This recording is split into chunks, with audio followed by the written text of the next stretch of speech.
Do you like movies and games also? This and so much more, they all know. Vyse, Lotus and friends, welcome to Corrective Consciousness. Welcome to Corrective Consciousness, episode 51, our podcast about our lives and love of pop culture. I am your host, VyseTheBold, and this is... Lotus Prince. And tonight we actually have a special guest. Hello. Hello. Whoa. It's me, Dracologist, the one and only. Do not believe the others who is called by this name. They are absolutely nothing. All you other Dracologists are just imitating, so with the real Dracologist, please stand up. I can't stand up right now. I'm sitting and I'm very comfortable. Thank you. Yeah, same, honestly. Dracologist, just a little bit of an introduction here. He is actually both a fan of ours and also a kind of a contributor for us. He's actually the composer of our intro and outro themes for both podcasts. Yeah, the instrumental Corrective Consciousness, and yeah, the reactive intro and podcast, and the electronic style of music. So yeah, if I may add that those things are like 5 minutes of work and with the scale tracker. And also, I would like to say that I'm not fan of anything. That this is very important thing to know, that that I do not consider myself to be a fan of anything. Like, I like things, I enjoy things. I do not want to be a fan of anything because that can be very detrimental at some point. Yeah, no, honestly, I'm with you there. This was, I don't even remember when we talked about this. This was on, like, months ago in the podcasts, but someone had asked us if we're part of any fandoms, and I said no, because oftentimes fandoms suck. And, you know, I like Game of Thrones, but I don't know what anyone else thinks who likes it, other than they like the same show that I do, you know? But you know how a lot of fandoms turn to just utter garbage? Like, Undertale's is notoriously bad, even though the game itself is fantastic. well, I would say that if you want to if you want to differentiate yourself from saying that you're a fan, you know, that's fine, but the concept is still very much true. You listen to our podcasts and you like them, I assume. Yeah, well, I mean that would be it. I mean, if you want to be pedantic like me, then fan would be short for fanatic. If you want to take it to the extreme. Yes, I wanted to say that, like, a fan is only a few letters away from fanatic. Mm-hmm. That frightens me. Yeah, you don't want to be storming the gates with torches and pitchforks. Like blowing your way into Comic-Con or something, like, oh my god, and scaring the hell out of the celebrities. Well, and also you have to take into consideration that a pea is very close to peanut butter, so you know, better watch out if there's green in between your two pieces of bread there. Yeah, but fan is like actually short for fanatic. So, anyway, having said that, I will start off with my segment this week. What? Yeah. Go ahead. So, bullshit. No, I want to go. No, I don't care. Lotus, fuck you. Yeah, oh, it all comes out. I knew Old Man Stumpy should have continued the host. And that Nissan you rode in on. Oh. Or is it a Mazda? No, you're right. Okay. But anyway, I wanted to first of all say that I've been playing more Rise of the Tomb Raider, which is really my favorite type of game. I really love adventure games and things where you have to explore, and I love this type of game where you have to craft, and that's why I like the Far Cry games. I like the Uncharted games as well. Looking around an environment, trying to find different things, and also to solve puzzles and stuff like that in Zelda. Though I have to say that after playing Breath of the Wild, it's really tainted my way that I view problems in video games. So I'll give you an example. So in Rise of the Tomb Raider, I just I was on top of a cliff and saw a place that I wanted to go, and I immediately jumped off the cliff, like, so I could glide down there, but then I realized I didn't have a glider and just straight up died. Actually, wait, You left a place Lara Croft-shaped physics crater on the ground. Yeah, right. I just figure it's just one of those things that's just like, oh, I can get over there if I glide. Oh, wait. Actually, here's a question, because you said you love crafting and et cetera, et cetera. I had, Do you like I had Howard mentioned... and Philip too? Hmm? You said love crafting. I said gonna... Oh no. Oh, jeez, that took me a second. That's a joke I would love make. Cthulhu. Jeez. He's the best. No, but here's a question. I had mentioned this, I think, not on the podcast a while ago, like on the phone or something. But as much as I enjoyed the Tomb Raider reboot, not Rise of, but the one before that, I love that game. But Sure. It had a mechanic that it set up and then just immediately dropped. When you're first dropped in the wilderness, it's like, you're going to have to get some food. So you kill a deer with your bow and arrow. It's like, good job. Like, this is what it takes. And then that does not become a game mechanic ever. Like, is it one in Rise of? So, that's a good question. So, for all of the crafting, you need materials for, like, extra, like, ammo bags and things like that. You need to kill animals and get hides for. Okay. So, especially like larger animals like deer, for instance, will be a big target for you. You could also gain experience for shooting smaller animals. You don't really get much from them, but you will get smaller pelts from them. But the really important pelts to get are are like ones from bears, let's say, and deer. You know, that actually reminds me a lot of Saijima's side missions in Yakuza 5. Or not side missions, but sub-stories, where he was just in some snowy mountain range, and you actually did have to hunt various animals, including deer and bear. Not for food, but for selling, but you did need to really watch yourself in that wilderness environment. It was super intense. Yeah, it's great because... the animals are pretty tough. Like the small animals are tougher to shoot at, and the bigger animals are faster and tougher to kill. So I mean, it's just like real life, I guess. In that instance, but it's much easier to kill them with a gun, which is also the truth. But you get kind of more fun to kill them with arrows. But anyway, also with arrows, you can. There's also an ability to pick up arrows that have struck an enemy.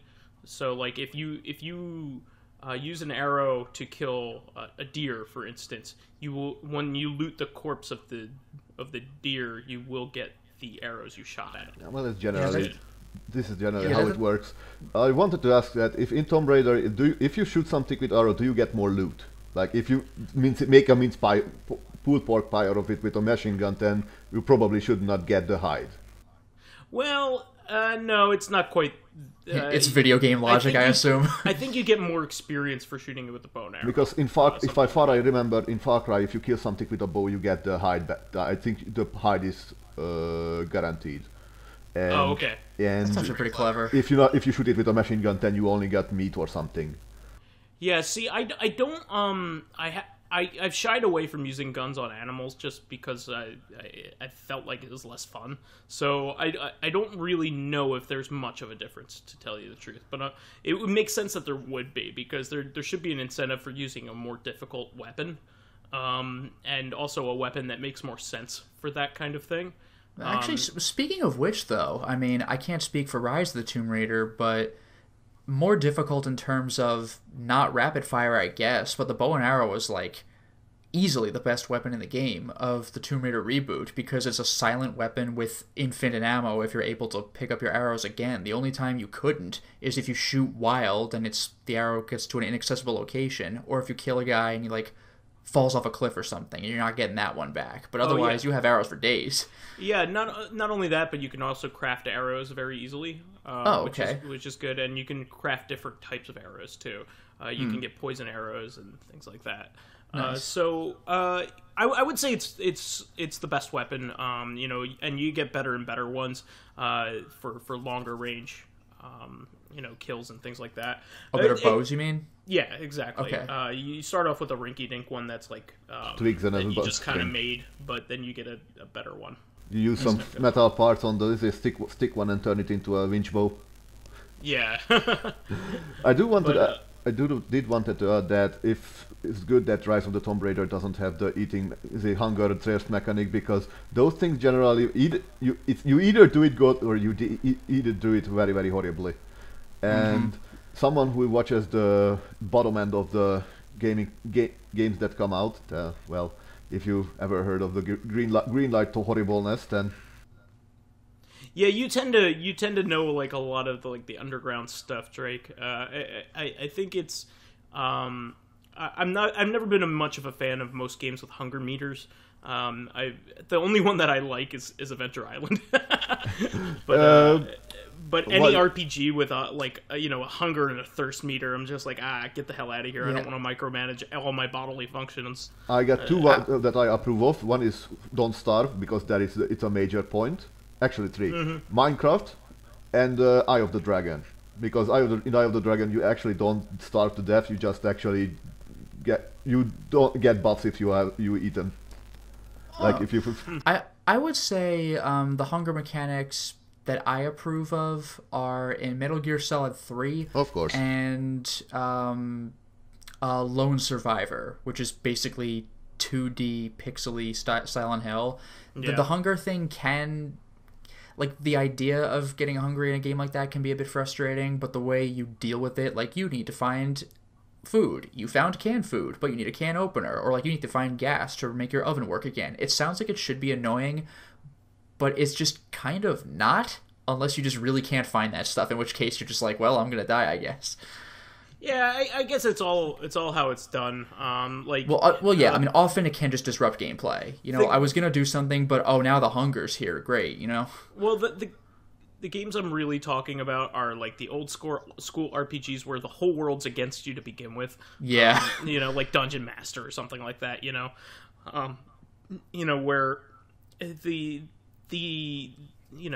dungeon that you're in is most certainly going to kill you anyway, and you also have this extra restriction that could kill you as well. Grimrock had that. You need to find food all the time, and there's more than enough, but the thing is, it has weight, and you deal with encumbrance. It doesn't kill the game for me. It really doesn't. The game still plays about as well as it should, but it's just kind of now I gotta concentrate on this, too. Sure. Yeah, I generally don't like games where your every character metabolized like a jet engine. Yeah. I mean, for me, it isn't even so much about the health. It's about the encumbrance. Because I'm just I'm going to get all the food I can. And now I'm, burdens and can barely hold equipment. Yeah, what was that game? Tokyo Jungle, where every animal has I think it's just compensated by the fact that the time basically, strolling down from one end of the road from another would somehow take 3 months or something. I haven't played that yet, but I got to. I got it on disc. Yeah, but that's done for laughs, and also it's supposed to be you're barely surviving. So that's the whole point of that game. The story explains the dinosaurs, though. What is? Isn't that the secret at the end? Is that you the last thing is a dinosaur? No, I think the last thing is one of those is robot dog fighting. Oh, okay. Sorry for the spoilers. I tend to be very liberal with those. So if you're gonna hate me for something, you're gonna hate me for that. Yeah, I do need to play that game though, because it just just the whole what factor just sounds amusing. It's to actually the story is actually is pretty quirky, but it's also seriously. Yeah. I mean that's kind of what I like though. Just games that do weird stuff that others don't, even at the cost of a few points out of 10 on a review. Yeah. Well, I did want to get in some more points about the game specifically. So I do have to say that as much as I like the gameplay, I think the main character, Lara, is pretty much insufferable. Really? Yeah, she's very annoying. Maybe at this point in the game, but she's very unlikable, and they kind of play off the fact that she's kind of like she's kind of just obsessive about her goal, and there's very little humor in the game or anything like letting up. So as much as I like playing Uncharted, Uncharted, one of the major strengths, other than the actual gameplay itself, is the fact that you're listening to a lot of really great dialogue and some really well acted scenes. No, you didn't. Like the good dialogue in that game is quips and quirks all the way. Oh, that's why I like it. I mean, you can play that game in front of anybody who doesn't like video games, and they're going to enjoy the quips and things like that. So yes, I mean, like Nathan Drake is entirely a communicator. He's a smug, constantly quoting, quipping guy who murders people for treasure. Probably people who have more reason to get that treasure. As the series moves on, though, the interplay between the characters gets better and better as time goes on. So, especially the fourth one has really great interpersonal reactions, and that's a really good reason to like that game. But like Rise of the Tomb Raider, she's mostly a solitary character. There's very little to lighten up the mood. It's very serious. It's very grimdark. She's not a very likable character either. She's doing all this stuff and going after this goal to prove something to her dead father, but she doesn't need to do it. And therefore, her drive and want to go forward with these goals is really the impetus for her killing all the people that are in her way to get it. So it just reeks of she's a maniac. Like yeah, like at least with Uncharted, like it starts off like it would be cool if we got this treasure. Like it starts off with the same idea, but at least in those games, you tend to learn that the person you're going against is going to use them for some supernatural take over the world means. At least then you don't feel as bad killing people because it turns out they're bad guys. The only game that gave you any real ambiguity with that on purpose was Uncharted 4, where a bunch of the guys you were killing were just mercenaries who happened to be hired by the bad guy, but they didn't have any stake with this. They weren't bad guys. It's just like it's their job to defend like evil.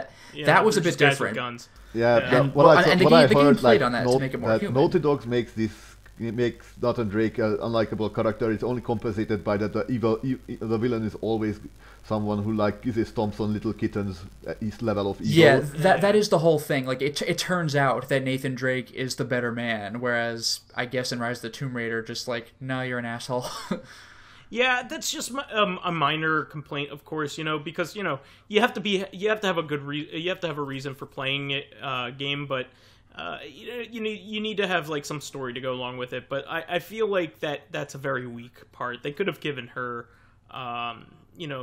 a good reason where it didn't make her seem so bad. Yeah, like that is a little surprising, because I liked her character well enough in the Tomb Raider reboot. Because that was all about, I want to not die, and also to save my friends from these guys who they have their motivations, yes, but they're more bad than not. Yeah, it's just that maybe I feel this way because I'm at the beginning of the game, and it's before, things get really going, but I'm like in the first major hub area. I mean, there was like the introduction hub area, but now this is like the real one. It's in Syria. I like the game, but like its tone is a little harsh. Okay. So what I heard is most of her motivation is entirely I have to. Every dialogue is I have to, while wheezing like someone who is run a marathon. Have to. She wants to. Yeah, that's frustrating. So yeah, and it's really to chase after her father's dream of something, and she feels guilty for overtaking a kill streak, leading him to his death, and so it's just, I don't know, it's a little harsh, but I like it, and I'm gonna continue on with it. This type of game is my favorite type of game, so I'm gonna continue on with it. I did want to move on though, and go over a couple other games I played. While I was on vacation down in Cape May, that's the southernmost tip of New Jersey, for people that don't know. Very nice resort town. I played a little bit of old DS games that I hadn't played in a long time, and I wanted to get off my list here. The primary one that I played was Monster Tale, which is an original DS game that I was playing on the 3DS. Very much a Metroidvania with RPG elements, where you have a little helper and that evolves over time, and you basically need to. It has kind of like some Pokemon-ish elements. If I remember right, you have one monster, not plenty. And correct. You have to teach it, feed it, you don't and collect them. And it just floats around the two screens and evolve. smacks things. Yeah, it does evolve, and it does gain experience for fighting the bad guys instead of you fighting the bad guys, which is pretty cool. I didn't play a ton of it, but I liked it. I liked the mechanics, and it has a really neat look. The main thing that I did this week that I wanted to talk about was Lotus knows well that, and he's been coming over a lot, or a couple times since I've moved into my apartment, and people have known that I've been working on the setup, that I've been trying to get all my old systems set up and everything, with the TV and everything, with the limited amount of space that I have in an apartment. And I had some kind of like a horror moment. I finally got all my old systems hooked up, and longtime listeners will know that I have all my games running through RGB SCART, which is a really great European video standard that makes the games look really great. But you have to run it through something called a Framemeister, which is an upscaler, to get it to run properly on a modern television. Well, I got everything all finally hooked up because, I had wires everywhere last time you came over, Lotus. Yeah. I had everything in the proper spot, but I just didn't have enough time to thread all the wires through everything. And that can be really time-consuming. So it took me quite a few hours to do that. And I finally got everything all hooked up, and lo and behold, the Framemeister appeared as if it were not compatible with the television that I had. It was like very heartbreaking. So you turn it on and it says signal incompatible or something to that degree with the television that I've been using. And could you just run it through the splitter like before? Well, no, because you need it to go to the television eventually. But I mean, I know this is a pain in the ass, but could you run old system into Framemeister, into splitter, into TV? No, that's not the problem. Okay. It's not HDCP that's the issue. So you're alluding to the fact that it may be like a digital rights issue, or like a slightly incompatibility, kind of like with my PS4 from. Well, that's what I mean. Like the PS4 with the TV, like it just didn't seem to work. I don't know why. Turns out that was the problem. Yeah, no, that's not the issue. So the issue was that the TV actually only goes up to 720p. Oh, weird. Because it's an older plasma television that my roommate brought from home.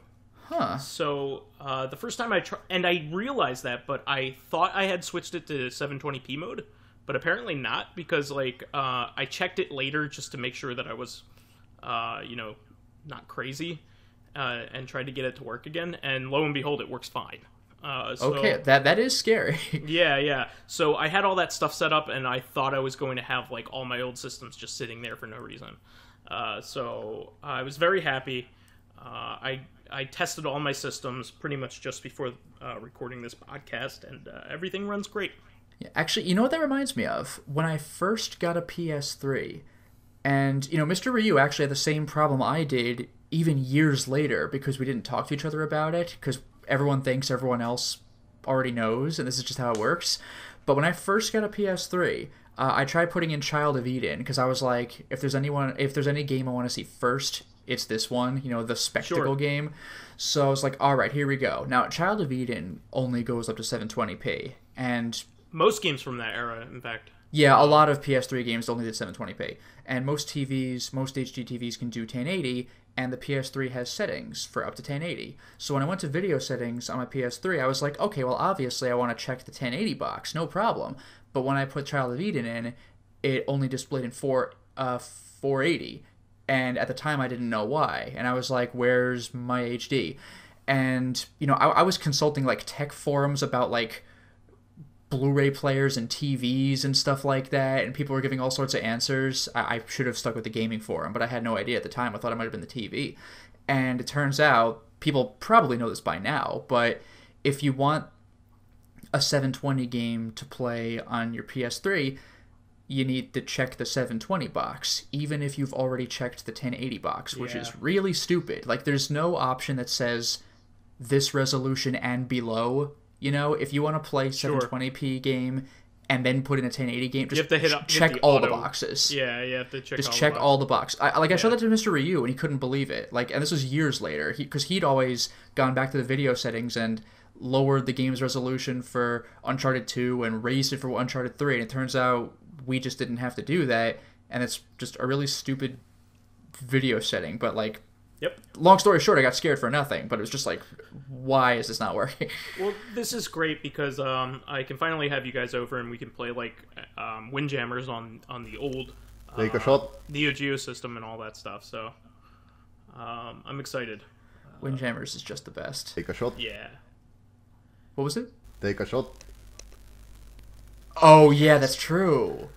It's been a while since we brought this up, but somebody, it might have been Perry, brought up, like, take a shot every time you mention Windjammers. We haven't done it in a long time. Oh, jeez, yeah. That's really calling back. I didn't even get it at first. It's been too long. Yeah. But, Dracologist, it was you? I'm excited, you know, just in time for it to come out on the PS4, which is going to be pretty soon. Finally, my expensive Neo Geo, we could finally play Windjammers. Like, 10 minutes later, it comes out for like $5 on PS4. And I bought an MVS cartridge of it for like $200, and you know, a $500 Neo Geo system. I only had Lethal League. Oh yeah, Lethal League. Which one? Yeah, Lethal League is great.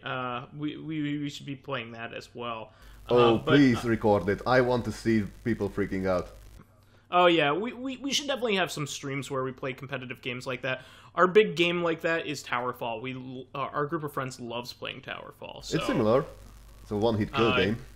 Yeah. You know, any 4-player battle game like that, we love that kind of stuff. May I recommend? This is sadly a PC game only, but if you can couch co-op that, it's from the same developer actually, which made Little League. Megabyte Punch, if you guys know that.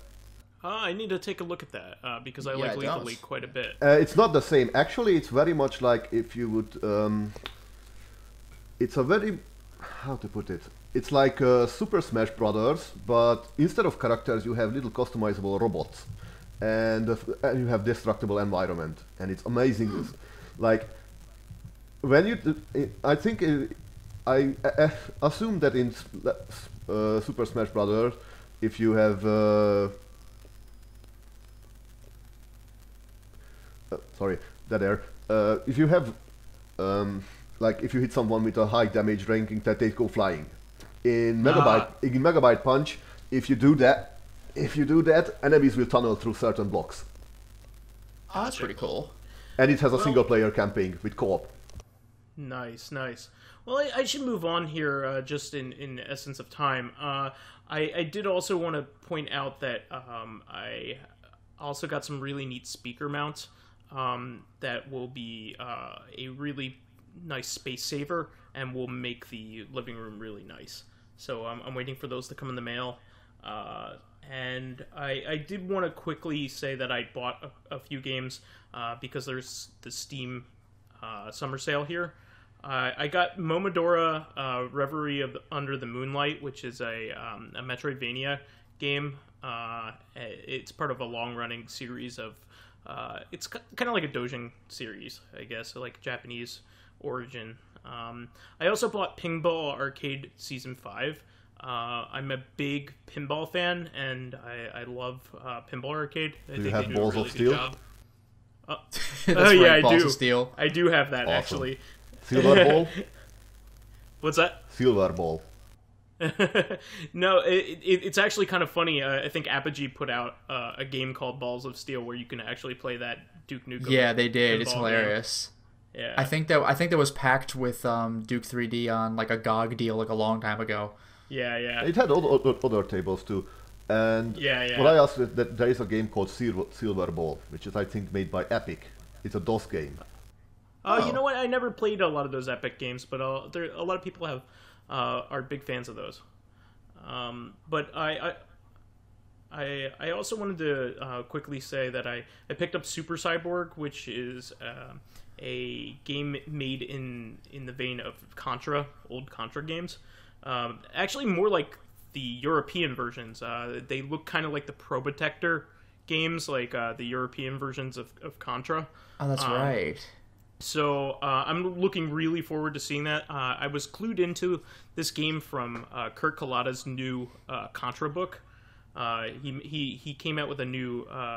He's the owner and guy who runs Hardcore Gaming 101, and he just came out with a new book that has like all the Contra games and a lot of other Konami classics. And I found out about that game through his article, and I'm absolutely looking forward to it. Apparently, it's a great game. And I also picked up Valkyria Revolution as well. Was that the not Valkyria Chronicles game? Yeah, it's a Valkyria Chronicles spin-off. Yeah, I gotta get that one this week, just on principle. May I recommend Oniken? Oh yeah, I actually have that. Sorry, never mind then. No. It's in that case, I don't recommend it. So just for anybody who doesn't know, that's very much a retro-styled game that came out on Steam, and I think it was originally on this. I forget what the name of that service was called, but anyway, Humble Bundle. No, there was another service that is more tuned to indie games. I just forget what it's called, but anyway, Oniken's really good. It's like it Strider. plays very what's that? It's almost like Strider. Yeah, I was actually gonna say it feels like Power Blade or that one with the fists, Shatterhand. It feels like those two games the most, if you ask me. It's very fun. It's really good. I would definitely recommend that as well. But having said that, I've taken up a lot of time. Lotus, why don't you go? All right, well, I'll try to be a little quicker. First things first, I finally beat Yakuza 5. That's one of those games I could have beaten earlier, but I'd been doing a lot of recording and stuff like that, and so, I played Yakuza 5 more in my just straight-up downtime. The game's a ton of fun. I think I've mentioned before, it's got a lot of callbacks to Yakuza 2 in terms of being able to go to Osaka again and having, the Omi Alliance play a big role in the game again, because I haven't seen them in, 3 games. The final fights were handled kind of like Yakuza 4's, except that they handled the nature of getting to them, I felt, in a more natural way. In Yakuza 4, all 4 of your characters finally run into each other at the same time, and they're like, all right, we're gonna do this. So you all walk up to the final location of the game in suits looking like badasses. The 4 protagonists meet the 4 antagonists, and they all just square off in separate one-on-one fights. Like, you take him, I'll take that guy. In Yakuza 5, there are different things people need to do. So, your 4 guys split up into groups of 2. Each of them fight their own set of goons, and then once you are in groups of 2, like Saejima and Shinada are running to one location, then they split up. Shinada deals with his boss in one location, Saejima deals with his boss in another location, so it's not just the good guys run into the bad guys all at the same time. They have different events they need to deal with. You still basically do 4 boss fights in a row, but I feel that the arrangement was handled a little more naturally.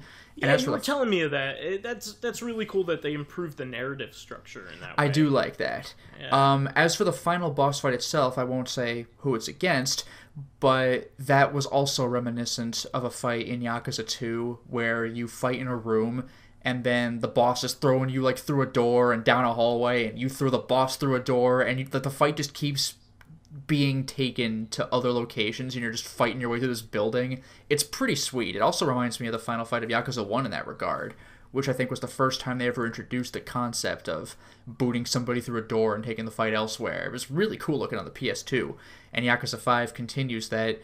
I'm not going to say tradition, because Yakuza 1 and 2 did it, but I don't remember 3 and 4 pushing that very hard. But it was still cool as a sort of blast from the past. I will say... Yeah, like, I mean, Yakuza 6, I think, was announced at E3, so I'm super hyped for that. I'm going to play Yakuza 0 and Kiwami, the remake of 1, first, of course, because I'm neurotic about doing things in order. But I really am curious to see where 6 goes, because the characters do keep aging as the game progresses. And, like, it's not like Kiryu's an old man now or anything, but, you know, it's getting to the point where it's like, alright, you know, each game is, like, several years past the previous one, and the first game put you in your like 30s or 40s, so it's getting to a point where you're probably gonna have to turn your what's the word, pass the torch on, you know, from the old guard to the new. Or are you going to They're keep probably going gonna have to have like a newbie, you know, a newbie Maybe. character. keep doing kung fu with a walker?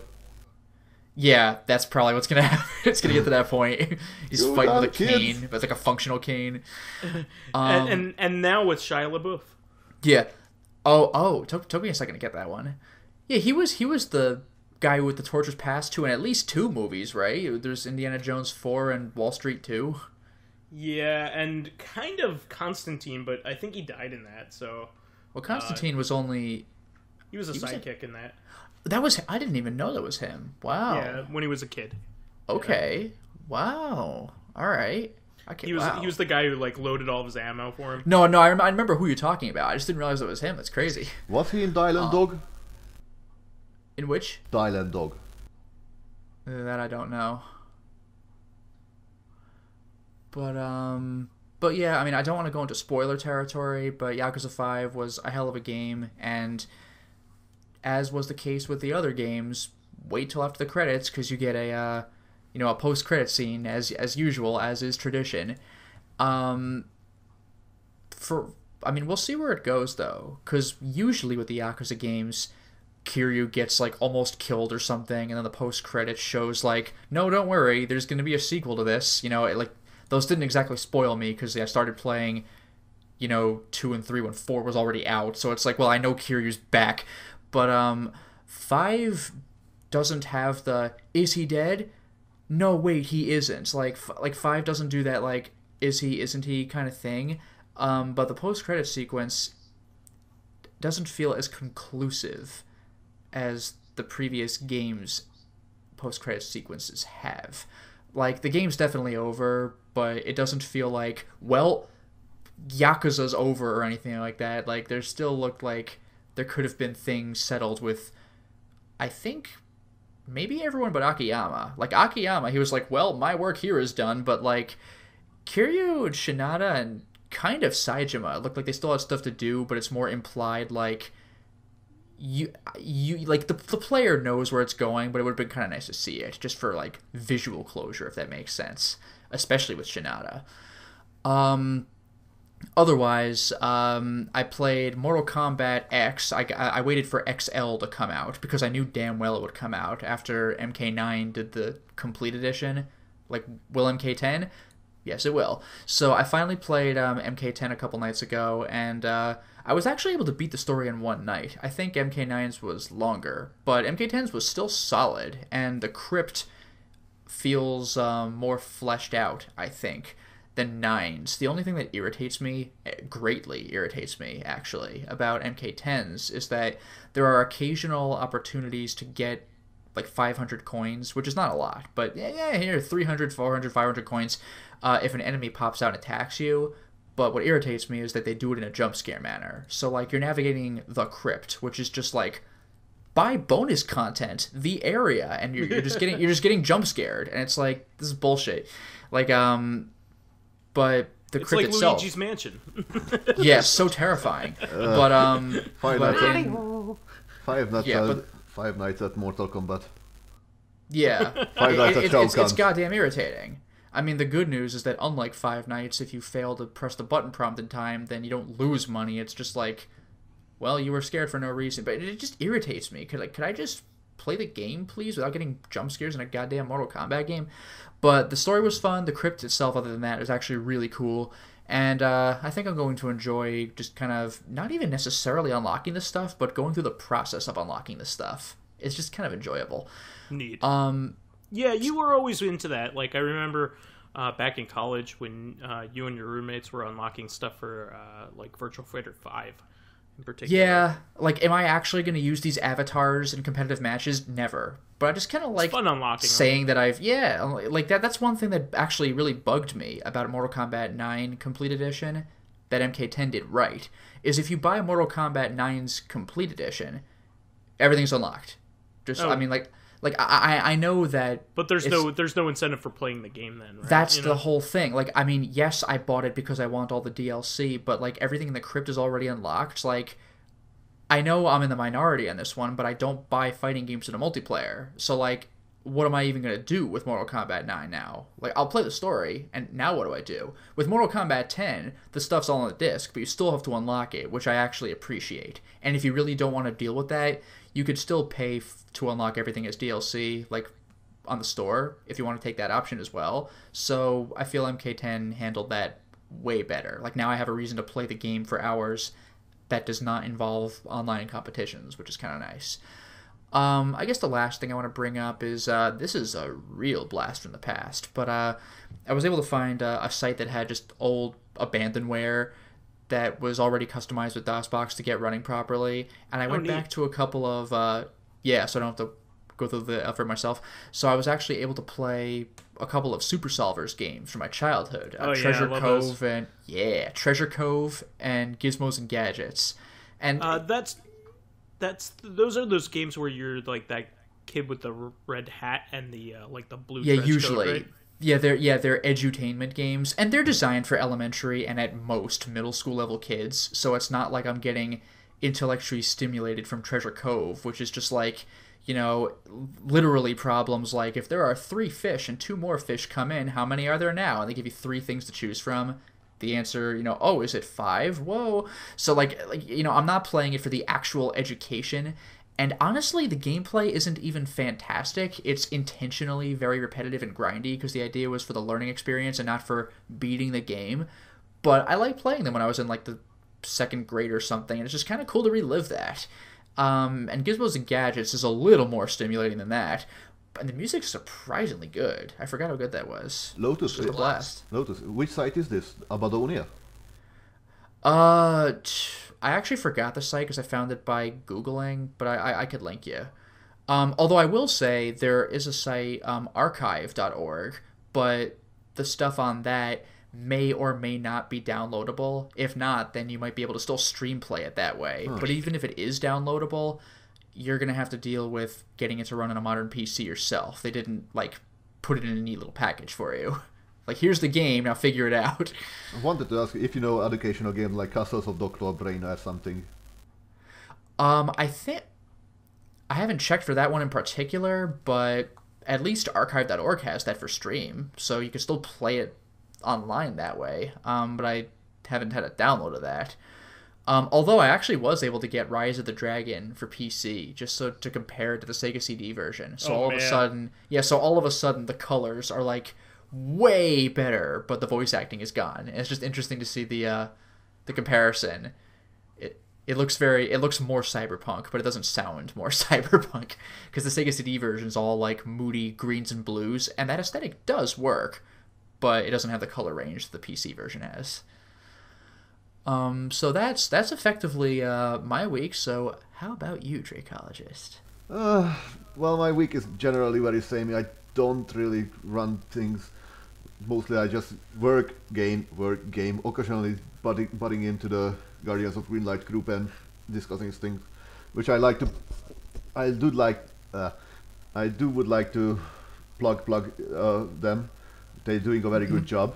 They are the type of fellows who keep Steam clean, or at least they trying to keep Steam clean. I would like to bring attention. Were these the kind of people who like try to put a stop to like really awful Greenlight games and stuff like that? Yes, not just the type. We are the people. If you If you, Oh. Do you know Jim Sterling, like the Yeah, yeah. internet game critic?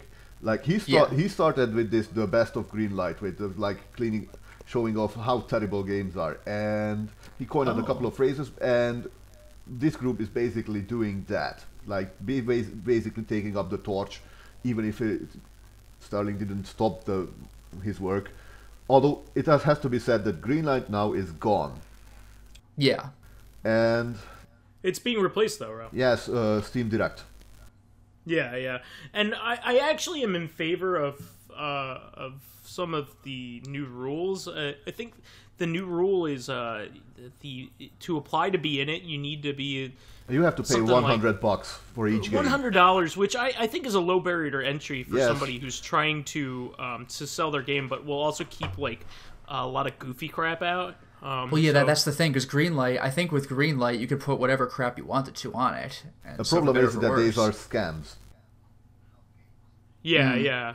Like a lot of it was like, like the stuff from weird countries and stuff. No. The terminology is, I think you were looking for, our asset flip. It's basically going to the Unity asset store, buying a pre-made prefab game, and putting it on Steam like, hey, I made this. No, you didn't. Yeah. I have a couple of friends they can help you with for why is this bad? How is it keep going? Because when Greenlight died, Valve basically said that, hey, have like 50 or more like games that was all completely shit, was completely spread out on the Steam store page. Thanks. This is not what we worked for. Anyways. And that's the thing too, like what's also unfortunate about that is that, like, I guess, obviously Greenlight is gone, but when you release schlock like that, that's only going to make Greenlight look worse and worse. And like finally, look what's happened. Like now you've ruined it for everybody. Anyway, putting that aside, I don't like. Can we talk about how Doom 16 was awesome? Yes. Yeah, I love that game. I mean, I recently started playing the next highest difficulty from normal, from Hurt Me Plenty, and I just love how that game. It's like playing like ballet almost. Like you go from one thing to the next thing to the next thing so smoothly. It's so cool. Yeah, they put a lot of effort into the fluidity of that game. I would like to learn that it became like it combines well the old element of the Doom of the exploration and key hunting and with the arena style brawling of Painkiller.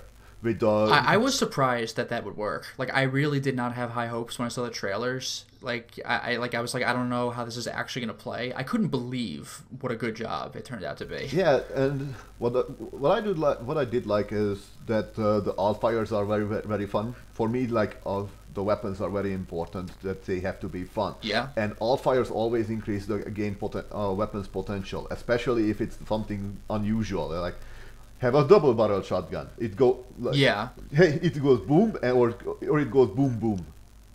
Pretty much. And like the best was like for me this like the turret minigun, the minigun's turret upgrade. It's like here's a minigun, here's 3 minigun. Yeah, it's hilarious, and even the pistol's ability to just charge shot, so you just that was the insta kill a generic zombie guy. Wasn't really attack. Oh. I mean, I'm a pistol guy. Like, Vyse, I think, is more of a machine gun guy. I'm a pistol and sniper rifle guy, so I actually very much enjoyed... The pistol's charge function was okay, but the submachine guns... I like the shotgun in that game. Shotgun? The shotgun was what... of the shotgun. Yeah, the double-barreled shotgun became kind of like the game winner after a while. It's a bit overpowered. Like, it trips through enemies very, very easily.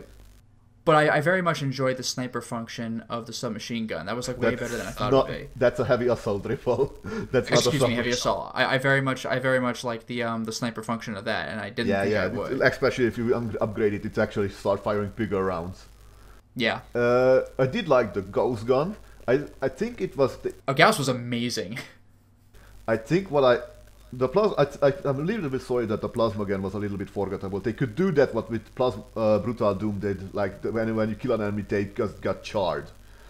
And the fact that the chainsaw and the BFG and the super shotgun never had the secondary well, the Super Shotgun had a sort of this iron sight function, but the BFG and the chainsaw didn't have the proper alt fire, and it kind of feel cheated out of it. Like, you could have put something in there. What I noticed about Doom, this new Doom, is that it taken a lot of ideas from Quake 2 actually. The infinite ammo pistol, that the power-ups are like quad damage, and the one of the biggest kicker was how the BFG 9000 worked, because the new BFG is not just like shoot a ball and hit everything, that it shoots like these energy beams out of enemies, and that was the thing in from Quake 2. Oh, was that Quake 2? Because I remember that from Doom 3. I never played Quake 2. It was in Quake 2. It wasn't lightnings, but it was like it shoot beams, and it had a really big splash damage that didn't affect you. Okay. I would like to plug a little bit of Brutal Doom and Project Brutality if you like mods. I know Lotus doesn't like them, but for God's sake, try it because you're going to love it. I mean, like, there are, like, my tastes are weird. Like, generally I don't like mods, but there are some that I really like. Like, I'm all over the Deus Ex higher texture mod for whatever reason, or like the Deus Ex Revision project, for example. So, like, you never know with me. I basically work with the Project Brutality team as some mod, like occasionally plug in with some little mods. I'm actually working on a couple of right now. I'm trying to convert Demon Eclipse into Brutal Doom, which is a couple of weapons, including like regular futuristic weapons and weapons like from Hexen and Heretic, where you have like staffs and stuff. Oh, neat. That's pretty rad. Cool. And what I was thinking about, like, what would be the next like Doom would be, and I was thinking like the first visions of from like the Doom 6, like that would have been the Doom 4. Let's call it Doom 4 because why not? That it would have been very much like a Call of Duty Demon Warfare like game, like it is shooting behind covers at Barons of Hell with your company of ragtag soldiers. And I think the developers seen Brutal Doom is like, fuck it, and we're going to with that. Like, rip and tear. That is what Doom about. And honestly, good for them, because there's already 1,000 cover-based shooters anyway. Yeah, and I was thinking, like, are they gonna elevate it to the next level if there will be a Doom 5? And I was like, please, yes, and please take one more mods. And I was thinking about, like, how about they would take in the mods like from Trailblazer, Demon Eclipse, and most importantly, Guncaster. Do you know those mods? I'm afraid not. Oh, blimey, those are like masterpieces, each of them. Like, Trailblazer adds you a couple of like those sort of badass macho-like weapons, like you can use a machete, dual infinite ammo pistols with like 6 shooters. You can dual wield sawed-off shotguns. You instead of a BFG, you have like a 2-bore rifle, like this T-Rex killer rifle. Demon Eclipse gives you large variety of weapons and beautifully made maps. And Guncaster actually puts you into the power armored shoes of a dragon. Like, you're literally playing a power armored dragon wielding really, really, really big weapons. Like, there's one weapon which is an 8-barrel pump action shotgun. That's hysterical. Wow, that reminds me of what is it? Alone Phantasm. in the Dark. Yeah. Well, okay, yeah. Alone in the Dark gave you a triple-barreled shotgun, and Phantasm 2 gave you the all-horizontal quad-barrel shotgun from Reggie. I think it was hilarious. Anyway, that would be amusing. And not to mention that as a dragon, you can basically have like massive strength. Not to mention with power armor, and you can basically cast powerful spells as well. So pretty much that would be a very, very much fun. Taking to a next level with Doom, if there would be a Doom 5. If there is a Doom 5, I mean, weapons and characters aside, as long as it's some kind of Doom game, I really would love to see a fully realized Doom 2, where you're on Earth for once. Every Doom game is just you're on Mars, you're on a space station. I want to see just running around the neighborhood or a city with demons. Yeah, maybe that will be next time. Or in a Walmart. That would be kind of cool, actually. Other shooter games, like I really would like to recommend Shadow Warrior 1 and 2, the new ones by Vyse. I should play really those. fun. Yeah, I heard those are great. Which one you played? I just saw some footage of the first one, or the first remake one, and it's a blast. yeah. The sword fighting is fun. The sword fighting, it would be fun if it would be a little bit more responsive. Like it's not the swinging, but the hitting. Actually, sometimes it's a little bit off. Sometimes you have to be very, very close to doing like, come on, I'm swinging a sword. But the whole concept, that what I really like, that instead, like, you can, in most games you press shift and you run, but in Shadow Warrior, pressing shift makes you actually hop forward, like do a dodge move and then run, and you can do hop in every direction. In Shadow Warrior 2, actually, they removed the stamina bar and made like shift it. Okay, removed the stamina bar and made it permanent thing. Well. Yeah, I mean, that's one thing, like, again, calling back to Doom 3, I think people eventually realized that just nobody likes stamina bars. You know, I'm running because I want to get to my destination faster, and, oh, wait, now I gotta wait. Now I just gotta wait for my stamina bar to rebuild. Yeah, that was one thing I loved about Doom 2016, is that you're all always the running. time. I mean, I don't even necessarily mean you're always running, because in Doom 2016, you press shift to walk, not to run. But, I mean, even aside from that, stamina bars suck. Like old Doom from like the 90s, you can go run speed for the whole level if you feel like it. Like, I don't know why Doom 3 pushed the slowdown so much from like it the reload animations are great, but it wasn't System Shock. System Shock's so good. God, I love I mean, I still haven't played much of 1, but 2 is just so good. I can't wait for that remake of 1 to come out. Yeah. Well, you can play Prey, which is very much System Shocky. Yeah, I actually want to play the first it. Prey first, and then I'll play the new one. Not related, absolutely. Yeah, I know. I just kind of want to. That was the first Prey was actually an interesting game. I really liked it. I played like the beginning of it, and I really liked the like all the portals and stuff like that before Portal was a thing. You know, just like. Narbacular drop. And if you really want a precursor, Sirius Sam did it first. Yeah. Well, we should move on to questions here. What do we have this week, Lotus? Well, there's this is one. I have a history with this one. So School Filmer asks, are any of you familiar with Mahjong? Examples include Japanese Mahjong, like in the Yakuza games, Chinese Mahjong, American Mahjong, or even, you know, the one on older Windows computers, like the Solitaire Mahjong. Mahjong Solitaire, that's just a... Yeah, that's like Shanghai, I think is what that's called, right? I remember the computer called it Mahjong, even if it's, like, actually called Shanghai. What I know about Mahjong is that it's basically the Japanese version of poker.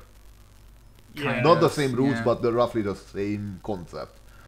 Yeah, you could still make a straight, a flush, or matching. It's just that you have like more tiles than 5, and there are other associations you can make. What I find interesting is that it's somewhat reminiscent to me about the Arcana cards. Like there are sticks, discs. Like there are special cards. But honestly, sadly, I never read up on the topic. Lotus? Yeah, I think Lotus actually knows the most about this, because this is one of those things I've always been curious about, but I don't really have anybody to play with. So, and there's like a billion Mahjong games for like, you know, it's always like the cheapest thing, and it's always like the first game to ever come out for any video game system in Japan. So like, I'm always like. Maybe I should know how to play Mahjong, but like I don't know. It's just one of those parlor games, I guess, and I just don't know the rules. Yeah, I mean, as far as my knowledge, I've basically lost it at this point. My knowledge comes from when I was playing Yakuza 2, because normally when it comes to the gambling games where it's like, do all these for a perfect game, like I'm just not going to do a million hours of poker in the casino, or I don't know if to do poker, but blackjack or like the roulette wheel. But there was a submission in Yakuza 2 that required you to win a game of Mahjong, because every once in a while you have to help people out, and the thing with the Yakuza games is the super secret boss appears at the end of the game if you've beaten every side mission. So one of the side missions was some guy's in deep with the loan sharks, and he's like, I'm trying to gamble my way out of my debt, but I suck, so I'm down by such and such an amount of money. Can you, like, play the rest of the game for me and win, and, like, so I don't get completely screwed? And you're like, okay. And so I had to basically learn how to play Mahjong for Yakuza 2, and yeah, like, there are 4 suits of cards. I forgot what the count is, though. I think you can count from 1 through 9, so you're never going to have a 1... I think you have, like, 9 tiles. My memory might be a little hazy, but I think you have 9 tiles. Each player has 9 tiles, and you can count from 1 through 9 if you want, but you can also do, like, 3 of a kind, and 2 of a kind, and 2 of a kind, and 2 of a kind, you know, to make, like, different kinds of sort of full houses, or you could do 5 of a kind and 4 of a kind. Actually, I don't know if you can do 5 of a kind, because there's 4 suits, but, like, you get the idea. And there are, like, the 4 wind cards, north, south, east, and west. So if you get all 4 of those, that's a bonus of some kind. But the idea is that when you have some sort of hand that you can end the game with, you basically say that the game is over. You know, I got... It's almost like rummy in that regard. Like, I'm the first one who got gin rummy. So it's kind of like that, where, like, you can't just have a garbage hand and say you're done. You have to qualify to be done. And then Sure. when you compare your hand to everyone else's, you'll see who got the most points. The only thing that continued to baffle me, even when I was getting up on the rules, was how the scoring system works. Because I know that a pair is worth this much, 3 of a kind is worth that much. And then Luigi gets all the stars. Yeah, but like I know, like, this hand is worth that much, that hand is worth that much, but then all of a sudden it's like this guy gets bonus points and you lose points for some reason. And, like, I never knew how that worked, so I would think I was doing pretty well, and all of a sudden I would have, like, this really low score compared to everyone else, and I have no idea what I did wrong, so I never got that down.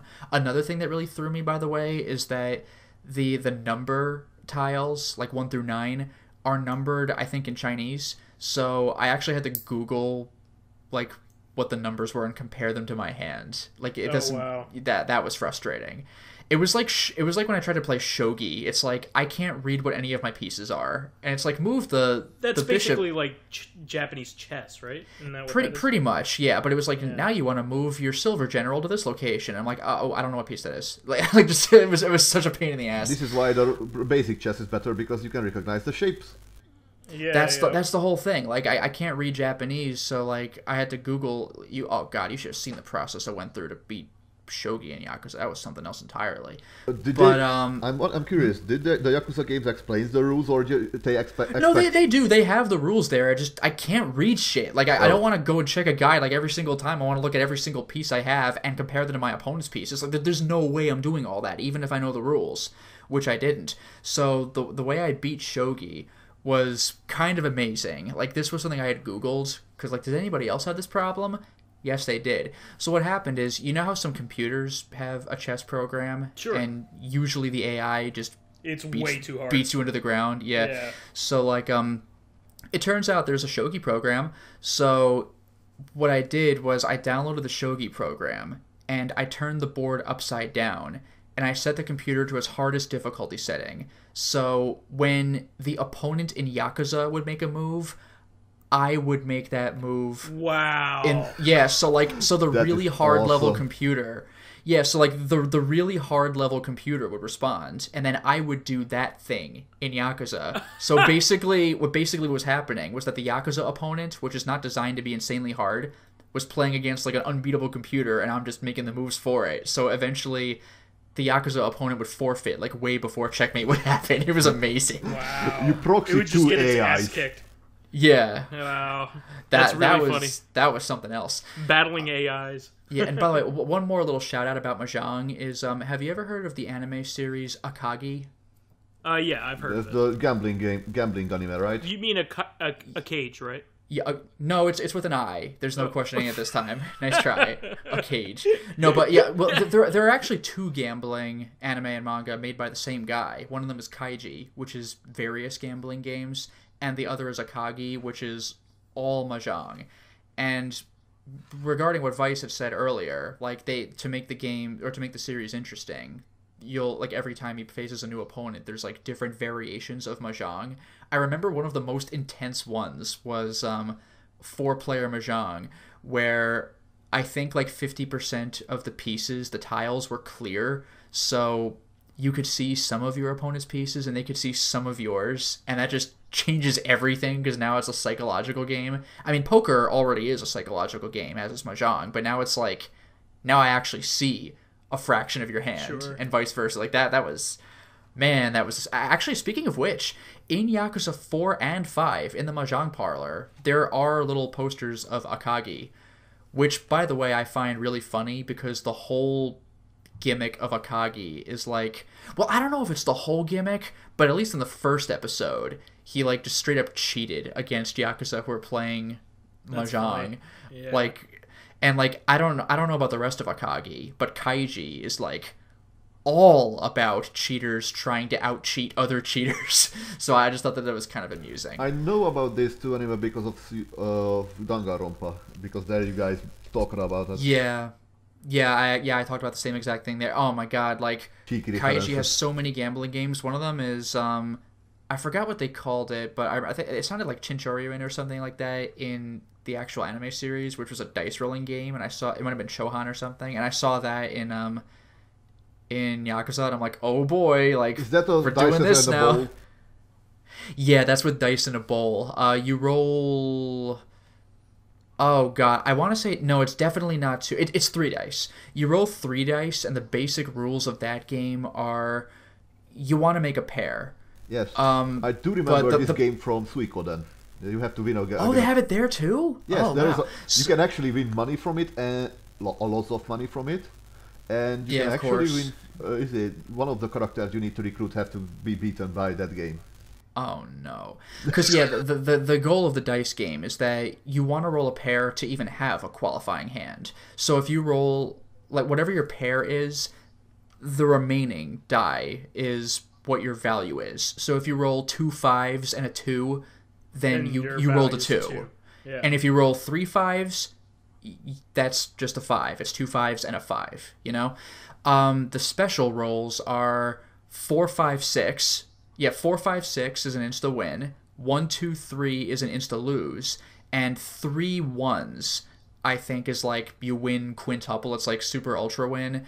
And if you roll nothing, then you just have nothing. So wow. Kaiji had an extremely intense arc with this game because finding out how someone's cheating is half the fun. And when you see how they did it, it's always like, oh, how creative. And like, I've mentioned this before, I think even on Danganronpa, but Kaiji made rock, paper, scissors like edge of your seat exciting. Like it was great. Like they really went to town with that. But I'm deviating. That's at least my experience with Mahjong. So I don't play rock, paper, scissors. I play Glock, paper, scissors. I win every time. Because fuck you, that's everything. why. Rock beats everything. Good old rock. Nothing beats that. Rock, paper, dough. But yeah, basically I have the most experience with Mahjong, which is not much. So that's the answer, I guess. My mother got a Mahjong set, by the way. She really likes. So maybe you have more than I do because I don't have a Mahjong set. It's not mine. It's my mother's. She got it for a present because she really likes Mahjong, the solitaire version. So my brother thought it would be nice to give her teach her actually how it works. That is pretty cool. Yeah. Like I never played I never played solitaire Mahjong on PC for the same reason I always avoided regular Mahjong, which is just like I can't read any of this stuff. I have no idea what's going on. It's more trickier because you can actually get stuck. Oh yeah. Well, I mean, yeah, I guess you get stuck in regular solitaire too. I mean, that's the whole thing. Like when you get stuck, you lose. But yeah, I guess that covers the time we have for questions, though. Yeah. So we will have an outro here. That's it for the show this week. We want to thank our fan who contributed a question here. I also want to put out a call to all of our not fans, I guess, because there's a connotation there. But anybody who listens, who likes to contribute to the show, please send us questions. We are running out. We're running low for the first time in a long time. Yeah, we have like 3 or 4 now. It's a little better than before, but yeah. But keep us supplied. We want to have a healthy working amount, so we continue to answer these because they're really our favorite part of the show. So please keep us up to date with those. Send us via SoundCloud and the YouTube pages. And while you're there, please give us thumbs up, likes, and 5-star ratings on iTunes. It helps promote and spread awareness of the show, and any bit of encouragement helps keep the show going. You can also catch us on Thursdays on our sister podcast, Reactive Consciousness, the in-depth look at this week in pop culture. Finally, you can friend me as VyseTheBold, VyseTheBold, on Steam, PSN, Xbox Live, and Twitter. Bringing that back our way. And you can follow me... It never left. Twitter. So you can follow me on my YouTube channel, Lotus Prince. Hit me up on Twitter at Lotus Prince, all one word. And if you are interested in seeing some of my videos early, catching some exclusive streams, and maybe even selecting what Let's Play I do in the future, then maybe hit me up at my Patreon at patreon.com/LotusPrince. Again, all one word. Dracologist, do you have anything you want to plug here? No, you can't find me anywhere. All right. We're not even talking to you right now. I thought Old Man Stompy and Pyro were bad about this, but wow. Just straight up. No, I mean, honestly, I have nowhere to be found, actually. I don't have any kind of important place. I mean, fair enough. On Steam, maybe if you want to see me on Steam. Yeah, you're on Steam, and you do you share your games quite frequently with me. Yeah, I've seen you stream a bit. Yeah, on Steam, but not sure. I generally throw out everyone who is friending me on. Try to friend me on Steam because they mostly are the devs of the Greenlight people. We downloaded. Oh, neat. Yeah, nice. But, they're not going to get favors that way. Gotcha. So that's all for this week, and we will catch you on Thursday on Reactive. Till next time, everyone.